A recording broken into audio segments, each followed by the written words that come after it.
It can be seen and touch और not. मैं अगर आगे आपको समझाऊंगा तो वो चीज़ें हो सकता है आपके लिए भारी हो जाए, क्योंकि हमें अकाउंट्स को समझना नहीं है, पीएचडी नहीं करनी है, ठीक है, बस एक बेसिक जानना है, अपना काम चल रहा है।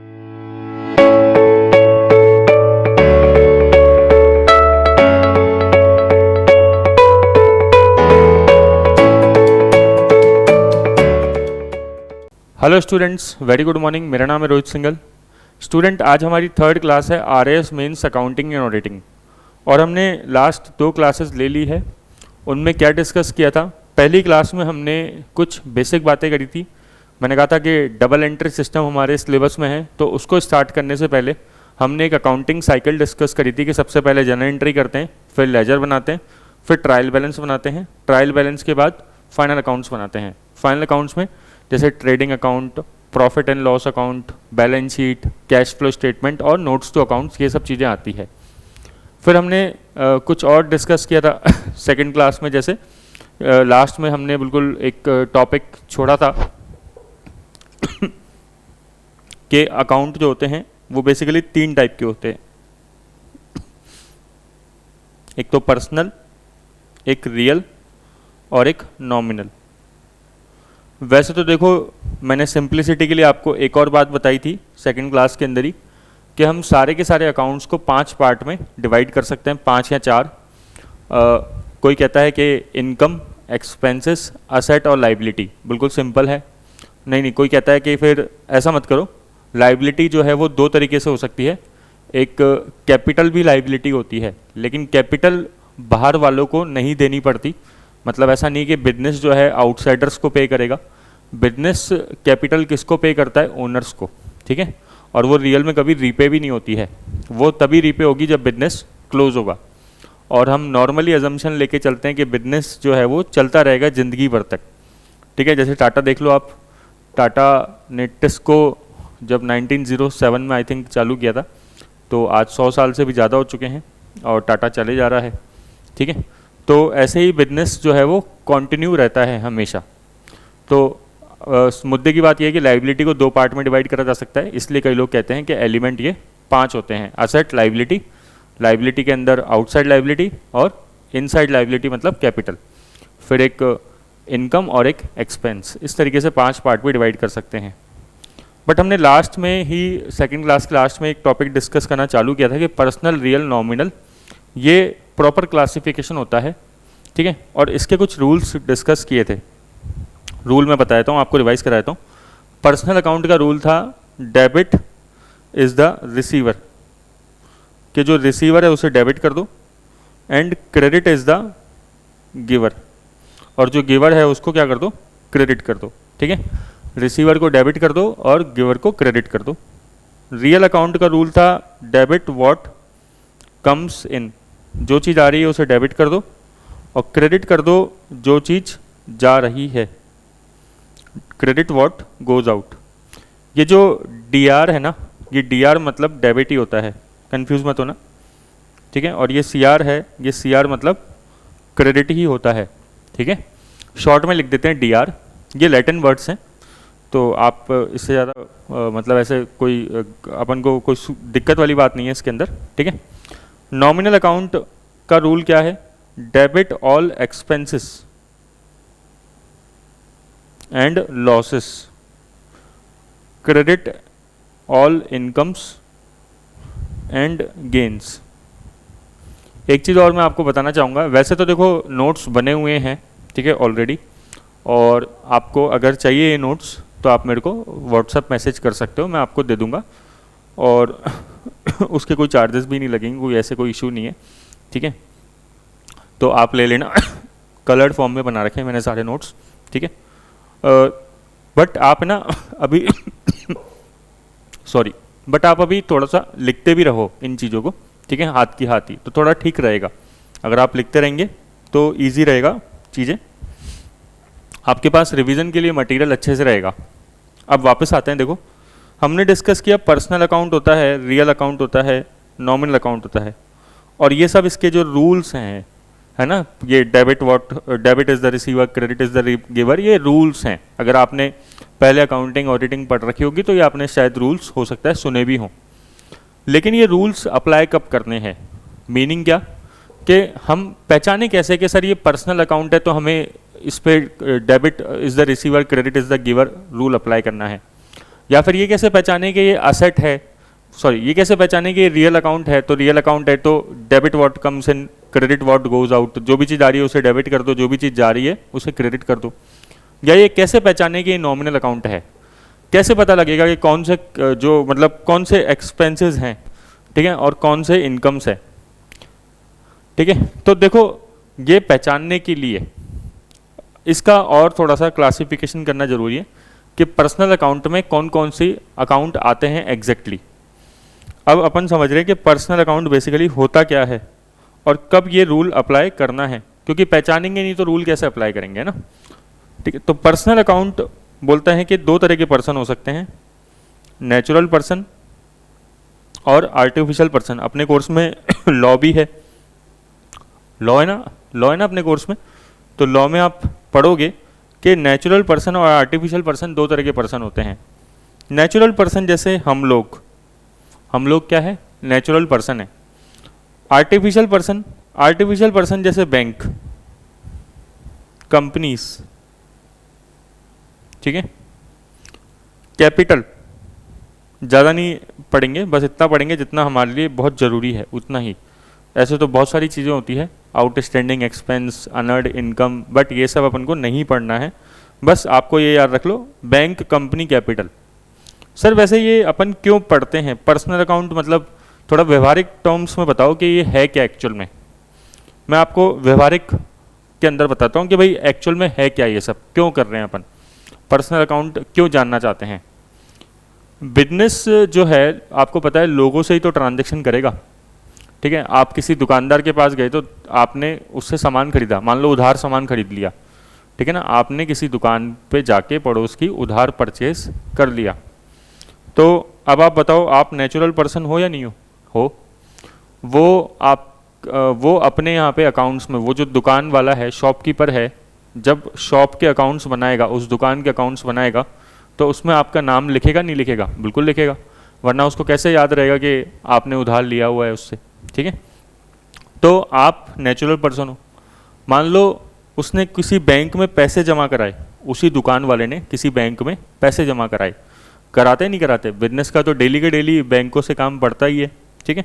तो यहाँ पे वो टर्म्स काम में आते हैं, यहाँ पे वो बैंक और नेचुरल पर्सन, है ना, ये सब काम में आएगा। तो ये सब क्या कहलाएगा, पर्सनल अकाउंट। और पर्सनल अकाउंट दिखते ही उसको रूल लगाना पड़ेगा कि पर्सनल अकाउंट मतलब जो भी रिसीवर है, जो भी प्राप्त कर रहा है उसे डेबिट कर दो, और जो भी देने वाला है उसे क्रेडिट कर दो। इसका रूल अप्लाई कैसे करते हैं ये थोड़ा और समझेंगे अपन, ठीक है।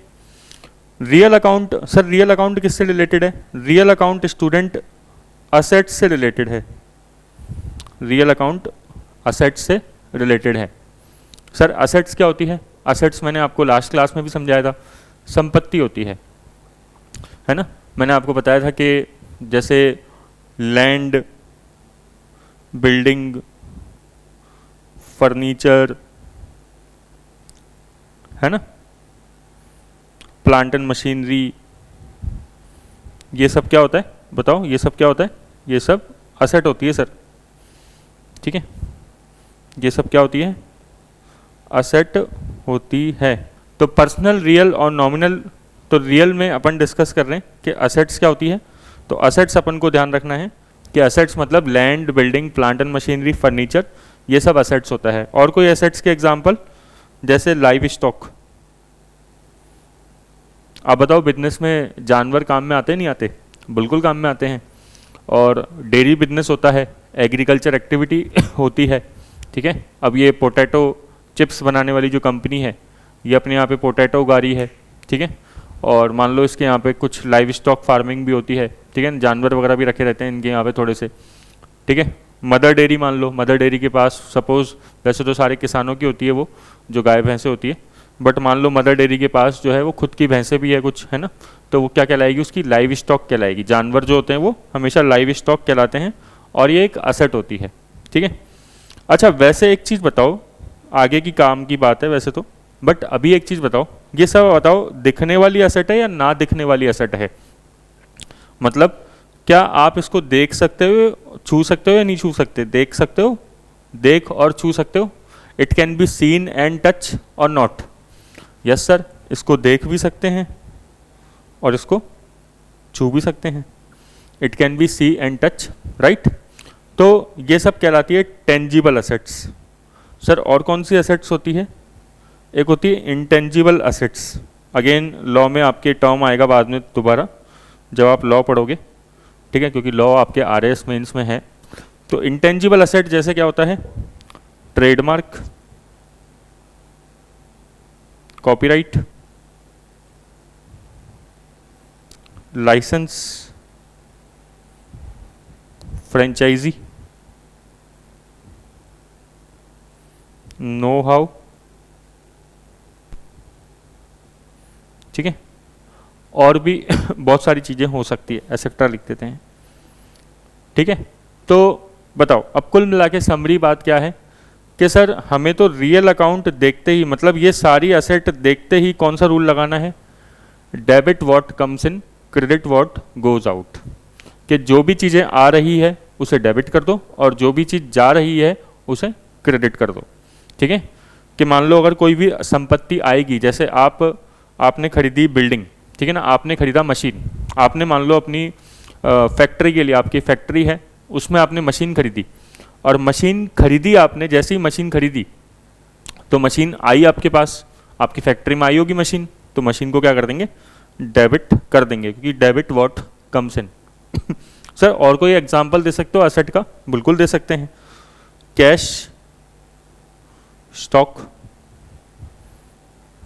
कैश क्या होता है? रोकड़, ठीक है। कैश बिजनेस में काम में आता है नहीं आता? बिल्कुल काम में आता है सर, है ना। डेली कैश आता जाता रहता है बिजनेस के अंदर। आप दुकान वालों के पास देखो गल्ला होता है एक, तो गल्ले में पैसे आते रहते हैं जाते रहते हैं, ठीक है। स्टॉक क्या होता है सर? स्टॉक मैंने आपको लास्ट क्लास में भी समझाया था। स्टॉक मतलब क्या होता है? स्टॉक मतलब इन्वेंट्री, जो माल हमें बेचना है, जो गुड्स हमें बेचने हैं उसे क्या बोलते हैं? इन्वेंट्री बोलते हैं या स्टॉक बोलते हैं। हर चीज़ दुकान में बेचने के लिए नहीं होती। आप किसी पड़ोस की दुकान पे जाओ और उसके यहाँ पे मान लो तराजू रखा हुआ है और आप बोलो कि तराजू मेरे को दे दो, तो वो नहीं देगा आपको, क्योंकि वो बोलेगा यार ये तराजू तो मैंने अपने यहाँ पे जो आटा दाल चीनी चावल रखे हैं इसको तोलने के लिए रखे हैं, ये बेचने के लिए नहीं रखे हैं। हाँ, लेकिन अगर आप तराजू की दुकान पे चले गए जहाँ पे तराजू बिकते हैं, तो फिर वो उसके लिए क्या है? इन्वेंट्री है। अदरवाइज तराजू नॉर्मली क्या है? उसके लिए एक तरीके से एक असेट है।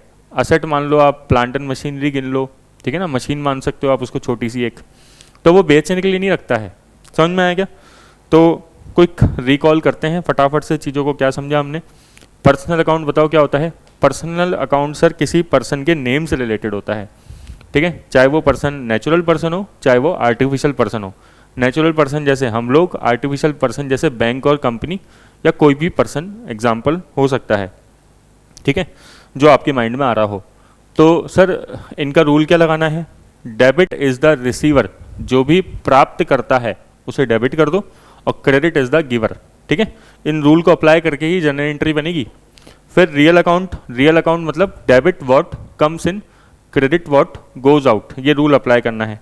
रियल अकाउंट में जो भी चीज़ आ रही है, जैसे कोई भी असेट आ रही है, आप पहचान गए ना कि रियल अकाउंट में क्या आती है? असेट। तो जब भी असेट आएगी तो उसे डेबिट कर दो, और जब भी असेट जाएगी उसे क्रेडिट कर दो। कैश और स्टॉक भी क्या होते हैं सर?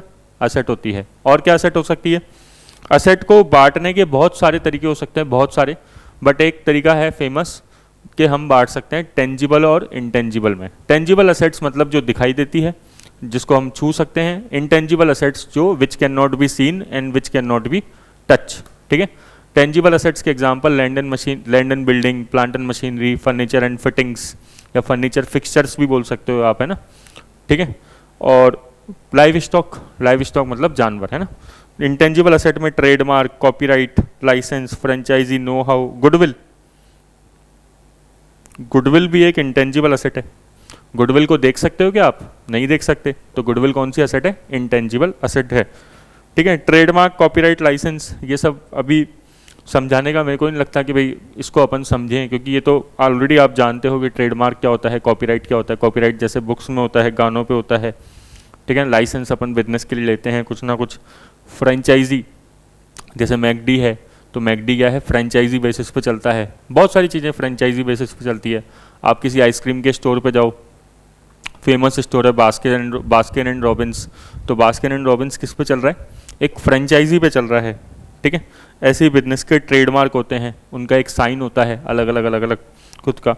फिर नो हाउ मतलब तकनीकी जानकारी, और गुडविल तो मतलब एक ख्याति बोलते हैं, गुडविल को हिंदी में बोलते हैं ख्याति, ठीक है। ये बिजनेस में एक इंटेंजिबल एसेट होती है बट इम्पॉर्टेंट होती है।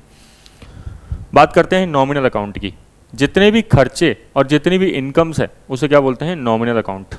सर कौन से खर्चे, जैसे मैंने आपको लास्ट टाइम सेकंड क्लास में भी डिस्कस किया था, एक्सपेंसेस के एग्जांपल्स दिए थे बहुत सारे।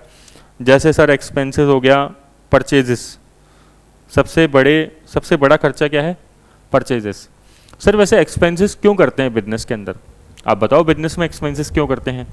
बिजनेस में एक्सपेंसेस इसलिए करते हैं टू अर्न रेवेन्यू, मतलब आप कह सकते हो कमाने के लिए खर्चे करने पड़ते हैं बिजनेस में ना, ठीक है। जैसे अगर आपको गुड्स बेचना है, बेचने के लिए पहले खरीदना भी पड़ेगा।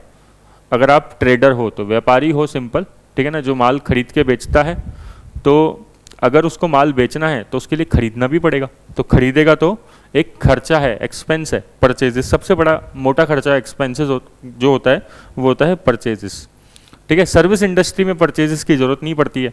अब जैसे मैं टीचर हूँ, मैं आपको पढ़ा रहा हूँ, तो मैंने कुछ परचेज करके आपको नहीं पढ़ा रहा, ठीक है ना, डायरेक्टली खुद का जनरेट करके और यहाँ पे पढ़ा रहा हूँ। तो और क्या एक्सपेंसेस हो सकता है, सैलरी।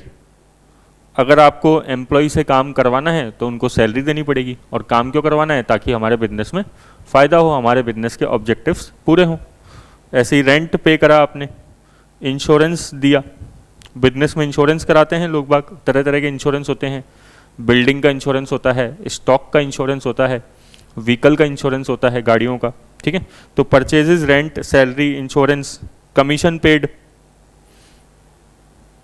कमीशन कोई एक्सपेंस है।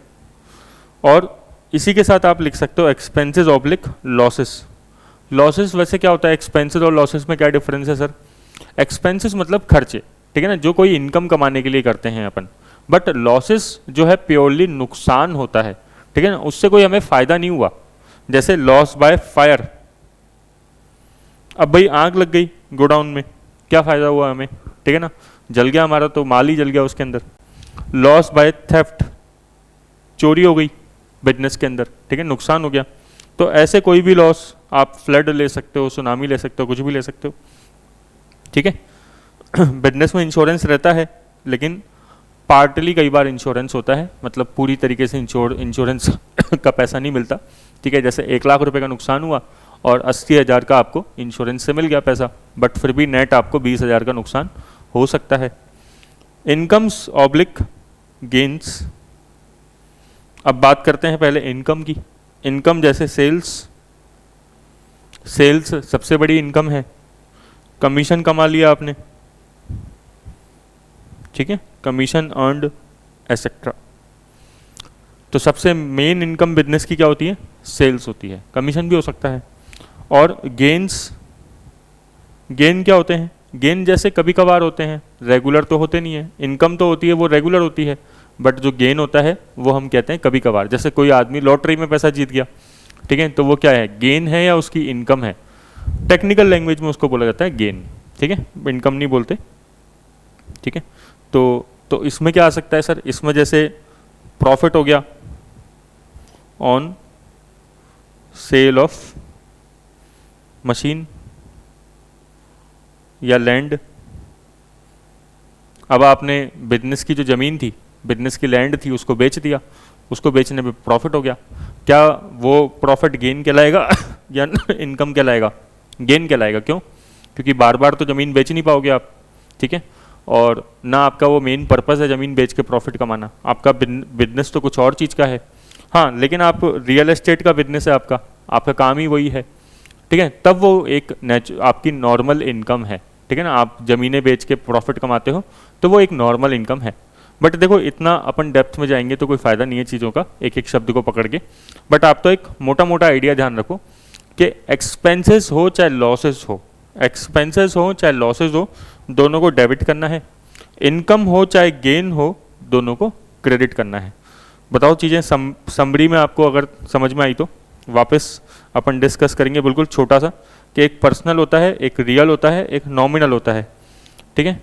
पर्सनल अकाउंट का रूल याद रखना है कि डेबिट इज़ द रिसीवर, ठीक है, क्रेडिट इज़ द गिवर, याद रखेंगे। रियल अकाउंट का डेबिट व्हाट कम्स इन, जो भी आया उसे डेबिट कर दो, या जो भी असेट आई उसे डेबिट कर दो। अब आप समझ गए हो कि असेट ही होती है, तो अब आपको ध्यान रखना है। और क्रेडिट करेंगे किसको, जो असेट जा रही है उसको। सारे के सारे एक्सपेंसेस को डेबिट कर दो, सारे के सारे लॉसेस को डेबिट कर दो, सारी की सारी इनकम्स को क्रेडिट कर दो, सारे के सारे गेन्स को क्रेडिट कर दो, ठीक है। सर पर्सनल अकाउंट क्या होता है? पर्सनल अकाउंट जैसे दो तरह के पर्सन हो सकते हैं, नेचुरल पर्सन और आर्टिफिशियल पर्सन। नेचुरल पर्सन जैसे हम लोग, आर्टिफिशियल पर्सन जैसे बैंक और कंपनी या कोई भी फर्म हो सकती है। आप पार्टनरशिप फर्म देखते होंगे, कोऑपरेटिव सोसाइटी देखते होंगे। तो ये सब कौन है, नेचुरल पर्सन है क्या आर्टिफिशियल पर्सन है? ये सब आर्टिफिशियल पर्सन है। भाई व्यापार करते हैं तो अपन को बिजनेस को रजिस्टर कराना पड़ता है।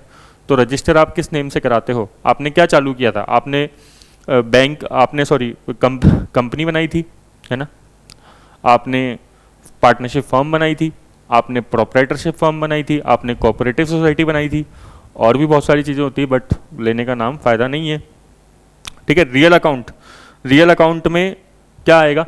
रियल अकाउंट में आपको ध्यान रखना है केवल और केवल असेट आती है। असेट टेंजिबल भी होती है, इंटेंजिबल भी होती है। टेंजिबल असेट क्या होती है? टेंजिबल असेट जैसे land, building, furniture, plant and machinery, fixtures, कोई दिक्कत नहीं है, फिक्सचर मत बोलो, land, building, plant and machinery, furniture, live stock, बस 4-5 एग्जाम्पल याद रखो। इंटेंजिबल असेट्स में क्या आएगा?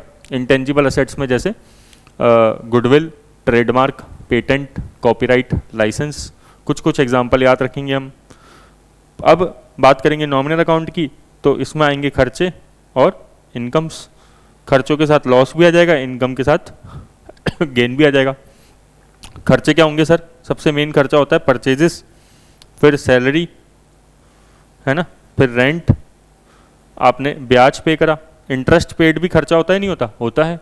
बिजनेस को ब्याज पे करना होता है क्या? अब गवर्नमेंट की बहुत सारी स्कीमें चल रही है, लोन मिलता है कम रेट ऑफ इंटरेस्ट पे, लेकिन ब्याज जब पे करते हैं तो वो ब्याज खर्चा होता है। पीएम मुद्रा योजना, 20 लाख रुपए तक का लोन ले लो आप, है ना, सब्सिडाइज रेट पे इंटरेस्ट मिल जाएगा।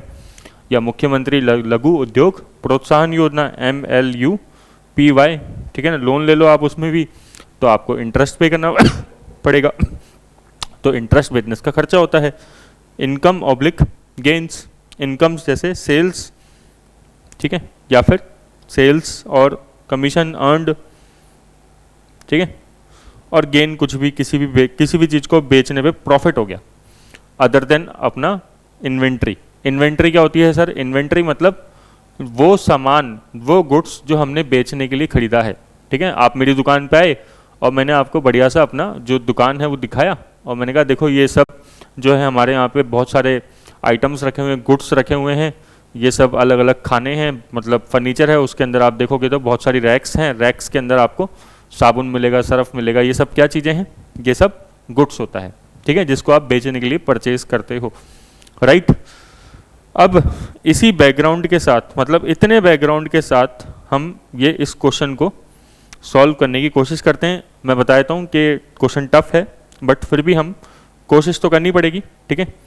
तो करके देखते हैं एक बार कि क्या कैसे ये क्वेश्चन सॉल्व होगा। तो स्टार्ट करते हैं स्टूडेंट्स। ये क्वेश्चन आपको जनरल एंट्रीज बतानी है for the following transaction without narration. मैं बता देता हूँ ये क्वेश्चन कब आया था, 2023 मेंस में आया था, जो 2024 में हुआ है, ठीक है। आप देख सकते हो इस क्वेश्चन को। देखो पहला क्वेश्चन क्या कह रहा है? Goods sold to B for ₹20,000 in cash and 10,000 on credit, ठीक है। आपने बी को सामान बेचा 20,000 रुपये नगद में और 10,000 रुपये क्रेडिट में, है ना। बहुत सारी बातें नई है इस क्वेश्चन में जो मेरे को आपको बतानी पड़ेगी, कुछ नए नए टर्म्स आएंगे, बट मैं फिर भी आपको बता रहा हूँ, ठीक है।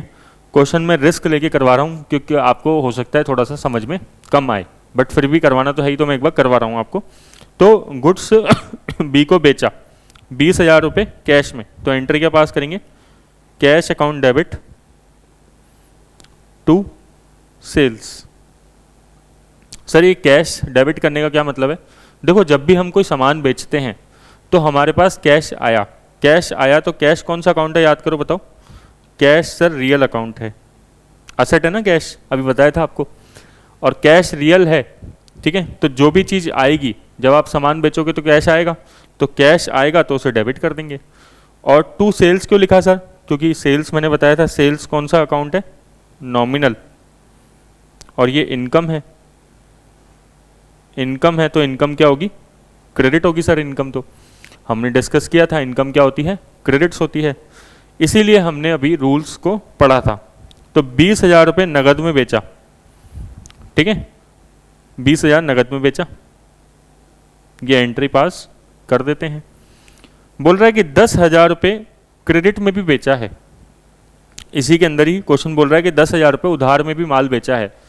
तो देखो जब भी हम उधार में माल बेचते हैं ना, उस पर्सन का नाम लिखते हैं जिसको हमने उधार में माल बेचा है, ऑब्वियसली, वरना कैसे हमें याद रहेगा।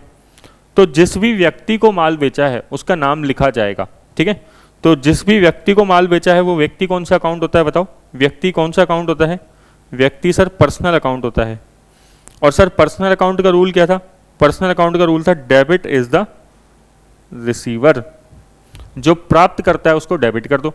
तो एंट्री क्या पास करेंगे, एंट्री पास करेंगे debtor account debit to sales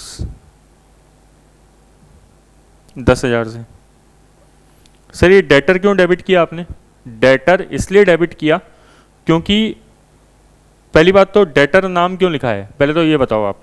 देखो जब भी हम किसी को उधार बेचते हैं तो हमारी नज़र में वो असेट है कि लाइबिलिटी है, बताओ, सोच के बताओ। आपने किसी को पैसा उधार दिया तो आपके लिए वो सामने वाला पर्सन जिससे आप पैसा लोगे वो असेट है या लाइबिलिटी है? ऑब्वियसली सर असेट है, ऑब्वियसली सर असेट है, ठीक है। और क्योंकि ये प्राप्त करता है, किसी पर्सन का नाम आ जाता है यहाँ पे, जैसे मान लो हमने एक्स को सामान बेचा, ठीक है ना, तो X account debit to sales, X का नाम आना चाहिए था, लेकिन एक्स का नाम क्वेश्चन में लिखा ही नहीं है कुछ, तो हम क्या लिखेंगे, डेटर। हमने किसको माल बेचा है, डेटर को, बस सिंपल डेटर लिख देंगे, debtor account debit to sales. Sir sales क्यों क्रेडिट किया, वही बात, सेल्स क्या है, हमारी इनकम है, इनकम क्या होती है, क्रेडिट होती है। कौन सा अकाउंट है, एक नॉमिनल अकाउंट है, सेल्स कौन सा अकाउंट है, नॉमिनल अकाउंट। अब आप देखो ध्यान से पहली एंट्री को, फर्स्ट एंट्री जो है, मतलब फर्स्ट क्वेश्चन की जो एंट्रीज है, पहली हमने करी cash account debit to sales, दूसरी एंट्री करी debtor account debit to sales, ठीक है। तो आपको देख लो सेल्स इधर भी क्रेडिट हो रहा है, इधर भी क्रेडिट हो रहा है, तो क्यों ना हम यार शॉर्टकट मारे थोड़ा सा एक, तो एंट्री पास कर सकते हैं कैश अकाउंट डेबिट 20,000 से, डेटर अकाउंट डेबिट 10,000 से, टू सेल्स 30,000 से। ये एसी क्या लिखा है सर आपने, एसी मतलब क्या होता है, एसी मतलब देखो ये जो ऐसे लिखा है ना एसी, इसको बोलते हैं अकाउंट। क्या होता है, जब भी हम कोई एंट्री पास करते हैं तो एंट्री पास करते ही उसका अकाउंट खुल जाता है, उसका एक लेजर अकाउंट खुल जाता है। जैसे मैंने एक टर्म यूज़ किया था ना कि पहले जनरल एंट्री होती है फिर लेजर होता है, लेजर मतलब खाते बनाना, ठीक है ना, लेजर मतलब क्या होता है, खाते बनाना, अकाउंट्स बनाना, ठीक है। तो ये जर्नल एंट्री होती है, इसमें नरेशन नहीं मांगा, नरेशन क्या होता है वो बाद में डिस्कस करेंगे अपन। मैं पहले आपको एक ये क्वेश्चन सॉल्व कराना मेरा ऑब्जेक्टिव है, इसलिए मैं क्वेश्चन आपको सॉल्व करा के दिखा रहा हूँ कि भाई ये क्वेश्चन आया कैसा है, पहले ये देखो आप। अब हम सेकेंड एंट्री डिस्कस करते हैं, goods return by B for ₹5,000। अब देखो गुड्स रिटर्न बाय बी मतलब क्या है students, goods return by B Hindi में पढ़ते हैं, बी द्वारा 5,000 का माल लौटाया गया, मतलब बी ने हमें 5,000 का माल लौटा दिया, वापस लौटा दिया। तो इस क्यों लौटाया होगा, क्योंकि बताओ हमने उसको माल बेचा है या उससे माल खरीदा है। कोई व्यक्ति हमें माल लौटा के चला गया, इसका मतलब हमने उसको गुड्स पहले बेचे होंगे कभी ना कभी, सही है नहीं है? हमने उसको कभी ना कभी गुड्स बेचे तो वो माल लौटा के तभी तो जा सकता है। तो ये क्या है? सेल्स रिटर्न है। इसको अकाउंटिंग लैंग्वेज में क्या बोलते हैं? Sales return. ठीक है, इसको क्या बोलते हैं? Sales return. अच्छा, सेल्स कर रहे थे तो एंट्री क्या कर रहे थे? क्रेडिट कर रहे थे सेल्स को या डेबिट कर रहे थे? अभी आप बताओ। सेल्स इनकम है तो उसको क्रेडिट कर रहे थे। सेल्स रिटर्न हमें क्या करना पड़ेगा? लेकिन डेबिट करना पड़ेगा। ऐसा क्यों? क्योंकि सेल्स क्रेडिट कर रहे थे लेकिन सेल्स रिटर्न रिवर्स हो रही है, उल्टा हो रहा है भाई, वापस से माल लौटा के दे गया, तो हम क्या करेंगे? सेल्स को यहाँ पे डेबिट करेंगे। लेकिन सेल्स, खाली सेल्स ना लिख के एक नया अकाउंट खोल लेते हैं, सेल्स रिटर्न, क्योंकि अगर सेल्स अकाउंट डेबिट होगा तो चीज़ें समझ में नहीं आएगी कि एक्चुअल में हो क्या रहा है। तो इसलिए सॉरी, तो इसलिए हमने एक नया अकाउंट खोल दिया, सेल्स रिटर्न अकाउंट, है ना। टू क्या लिखेंगे? बी, टू बी, क्योंकि किसने माल लौटाया है हमें? बी ने। सर बी यहाँ पे क्रेडिट कैसे हो गया? बी इसलिए क्रेडिट हुआ क्योंकि बी एक पर्सनल अकाउंट है, ठीक है ना। और पर्सनल अकाउंट का भी हमने रूल समझा था कि वो क्रेडिट चीज करते हैं जो गिवर होता है, गिवर को हम क्रेडिट करते हैं। जो रिसीवर होता है, प्राप्त करने वाला होता है, उसे डेबिट कर रहे थे, और जो देने वाला व्यक्ति होता है, हमें कुछ कोई चीज़ दे के जाएगा तो उसे हम क्रेडिट कर देंगे। तो बी यहाँ पे हमें माल दे के जा रहा है, वापस से उल्टा लौटा के जा रहा है, तो इसलिए हमने बी को क्या कर दिया? क्रेडिट कर दिया। ठीक है, कितने से एंट्री पास कर दी? 5,000 रुपये से। ठीक है, तीसरी बात करते हैं, withdraw goods 5,000 for personal use. ये क्या हुआ सर? जब भी है ना गुड्स विड्रॉ करते हैं पर्सनल यूज के लिए तो इसे बोलते हैं ड्राइंग्स। ये ड्राइंग अपनी जो हम स्कूल में बनाते थे वो नहीं है, चित्र वगैरह, ठीक है। ये ड्राइंग्स बिजनेस का एक टर्म है जिसे हिंदी में बोलते हैं आहरण। क्या बोलते हैं? आहरण। ठीक है, देखो हिंदी में देखो, 5,000 का माल व्यक्तिगत उपयोग के लिए निकाला गया। ठीक है, ऐसा होता है या नहीं हो सकता? पहले सोचो, इतना बड़ा बिजनेस है हमारा, ठीक है, हम व्यापारी हैं, हम क्या कर रहे हैं? बिजनेस से माल निकाल सकते हैं, नहीं निकाल सकते हैं? बिल्कुल निकाल सकते हैं। हम कभी भी बिजनेस से माल निकाल के और खुद के पर्सनल कंजम्पशन के लिए यूज़ कर सकते हैं। हमारा काम सपोज दाल चीनी चावल बेचना है तो हमारे घर में भी राशन काम आता है, तो हम खरीद के थोड़े लाएंगे किसी और से। खुद के दुकान से गए और दाल चीनी चावल उठा के ले आए, घर पे काम में ले लिया। ठीक है, तो इसे क्या बोलते हैं? ड्राइंग्स। अब ड्राइंग्स की आपको स्पेशल एंट्री समझनी है। ड्राइंग्स की एंट्री क्या होती है? ड्राइंग्स की एंट्री होती है sir, drawings account debit to purchases. Drawings account debit to purchase 5,000 से। ये क्या हुआ सर? देखो ड्राइंग्स एक, ये भी एक पर्सनल अकाउंट है। ड्राइंग्स कौन सा अकाउंट है? Personal account. और ड्राइंग्स को हम डेबिट करते हैं हमेशा। अब क्यों करते हैं इसके लॉजिक समझाने जाऊंगा तो टाइम बहुत लग जाएगा, ठीक है। तो आप तो सिंपल मान लो कि ड्राइंग्स हम डेबिट करते हैं। अगर आप समझना चाहते हो लॉजिक तो आप ये है कि ये पैसा, ये सामान विड्रॉ कर रहा है, कौन कर रहा है? बिजनेस मैन कर रहा है। ठीक है, बिजनेस नहीं कर रहा है, बिजनेसमैन बिजनेस से पैसे निकाल रहा है। व्यापारी व्यापार से कुछ निकाल रहा है, पैसे निकाल रहा है, सामान निकाल रहा है, कुछ भी निकाल रहा है। तो बिजनेसमैन का बिजनेस में कोई अकाउंट होता है क्या? होता है, आपको परसों भी बताया था। उस अकाउंट को नाम क्या देते हैं? टेक्निकली कैपिटल अकाउंट देते हैं। ठीक है, तो हम यहाँ पे कैपिटल अकाउंट डेबिट भी कर सकते हैं। हम यहाँ पे ड्राइंग्स की जगह क्या लिख सकते हैं? कैपिटल अकाउंट डेबिट लिख सकते हैं। ठीक है, कि भाई ये व्यापारी ने पैसे निकाले, ठीक है ना, ये कौन है? व्यापारी। व्यापारी ने कुछ सामान निकाला बिजनेस से या पैसे निकाले, तो कैपिटल अकाउंट डेबिट लिख सकते हैं। लेकिन डायरेक्टली कैपिटल लिखना सही नहीं रहता, इसलिए लोग क्या बोलते हैं, जो विद्वान लोग हैं अकाउंट्स के, वो बोलते हैं पहले ड्राइंग्स लिखो बाद में कैपिटल में ले जाना, है ना। अपन को इतना नहीं समझना, अपन तो सिंपल ये याद रखते हैं कि जब भी बिजनेस से पैसे निकालते हैं तो हम एंट्री पास करते हैं, सामान निकालते हैं, drawings account debit. Sir purchases credit क्यों कर दिया आपने? देखो भाई, जब भी आप सामान खरीद के लेके आओगे ना, आपने किसी से सामान खरीदा तो आप एंट्री पास करोगे purchases account debit to cash. क्यों सर ये एंट्री क्यों पास हुई? अभी आप याद करो, थोड़ी देर पहले सेल्स की एंट्री बताई थी तो आपने एंट्री पास करी थी cash account debit to sales. याद है ये पहला क्वेश्चन का अपन ने पहला ये वाला पार्ट किया था, तो एंट्री क्या पास डाली थी? एंट्री क्या डाली थी? Cash account debit to sales. तो सेल्स इनकम है, क्रेडिट करा था। परचेजेस क्या है? खर्चा है, डेबिट किया है। टू कैश क्यों किया? क्योंकि परचेज करने में पैसा जाता है, कुछ भी सामान खरीदने में पैसा जाता है, और पैसा क्या है? असेट है। असेट मतलब रियल अकाउंट है, ठीक है। और वो जब जा रही है तो उसे क्रेडिट कर देंगे। जब भी संपत्ति कोई जाएगी हमारे यहाँ से तो उसे सीआर कर देंगे, क्रेडिट कर देंगे, ठीक है। तो अब यहाँ पे अब की बार इस क्वेश्चन में क्या है कि भैया गुड्स आपने जो है बिजनेस के जो गुड्स थे वो निकाल लिए, खुद के पास से निकाल लिए। तो जब लाए थे आप गुड्स तो एंट्री करी थी परचेजेस डेबिट। जब आप बिजनेस में गुड्स लेके आए थे तो एंट्री डाली थी परचेज अकाउंट डेबिट। जब बिजनेस से वो जा रहे हैं तो परचेजेस को आपको क्या करना पड़ेगा? क्रेडिट करना पड़ेगा। समझ में? मतलब ये मैक्सिमम जो है जितना अपन समझ सकते हैं उतना मैं डिटेल में ले जाने की कोशिश कर रहा हूँ आपको, ताकि आपको चीज़ें याद ना करनी पड़े, रटना ना पड़े। बट फिर भी जहाँ पे लास्ट आ जाएगा कि भाई अब मैं कहूँगा चलो अब तो यहाँ पे याद ही कर लो, क्योंकि हमें अकाउंट्स को समझना नहीं है, पीएचडी नहीं करनी है, ठीक है। बस एक बेसिक जानना है, अपना काम चल जाए, ठीक है।